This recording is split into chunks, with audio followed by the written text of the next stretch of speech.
Yes, just coming to us. This is news to me, but the judge has got it for us. Listen up. Attorney General Lynch has signed a secret deal just days before leaving office, ordering the NSA to give spying data to other federal agencies. Judge Napolitano brought us this story. He knows what's going on. What is going on? Well, we don't know exactly what's going on, and if our friends at the New York Times did not have a source in the Justice Department, we probably wouldn't even know about the secret order. But on background, we all know and we all understand that the NSA spies on everybody all the time. Every text message, every email, every phone call, all digital data that flows anywhere in the United States, the NSA gathers, ostensibly for intelligence purposes, to see if there are plans or plots afoot to impair the national security of the United States, not for law enforcement purposes. They're not looking for evidence of crimes, right, which is theoretically, I disagree with this, but this is the law.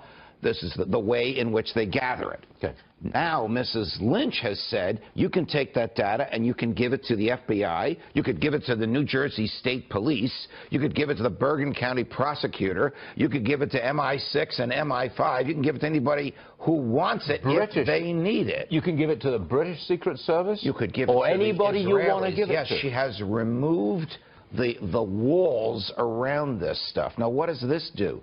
This allows law enforcement to bypass the Fourth Amendment, to acquire evidence of criminal behavior without a search warrant from a judge based on probable cause, which has been the law of the land in the United States of America since 1791.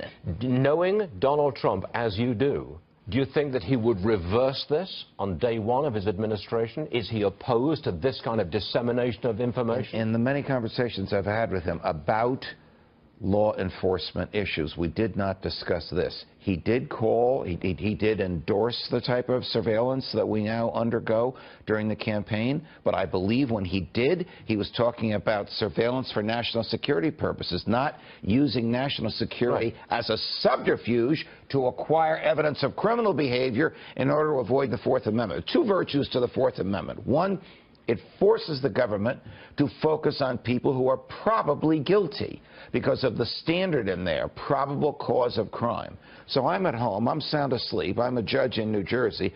The sheriff calls me and says, "There's 3 state troopers got to see you right away." They come into my living room. I'm wearing my gym shorts and a T-shirt. They're showing me probable cause of crime, and I handwrite out a search warrant, and they go and serve the search warrant right then and there. Without me, and there are hundreds and thousands of judges that do this, not just me. I'm giving you a personal example. Without me as the intermediary inserted in there by the Fourth Amendment, nothing would prevent them from breaking down any door they wanted and seeking anything. Until now. Now they can do it electronically, thanks to Mrs. Lynch's secret order. And this is just something that very recently signed, in secret, right before... signed it on January 3rd. The New York Times broke it over the weekend. So that's 3 weeks before she leaves office. Yes. She signed what amounts to an extraordinary development. Why would Barack Obama... Yes, why? Who freed somebody like Chelsea Manning and this FALN guy. Why would he do something like this, which is a frontal assault on civil liberties? I don't understand it. It's really inexplicable. And I don't even know if the reporters who questioned him in his final press conference yesterday were aware of this, because I didn't hear any question about it. It is a fascinating subject. I'm glad you brought it to our attention. Thank you. Because I was totally ignorant of this. I mean, I can see handing information to a foreign intelligence service which is friendly to you, Israel, Britain. I can see that. I know you don't agree with it, but I can see doing that. For national security purposes, not for law enforcement purposes. But law enforcement is different. Yes. That's totally different. Yes. All right, Judge, we will see you shortly.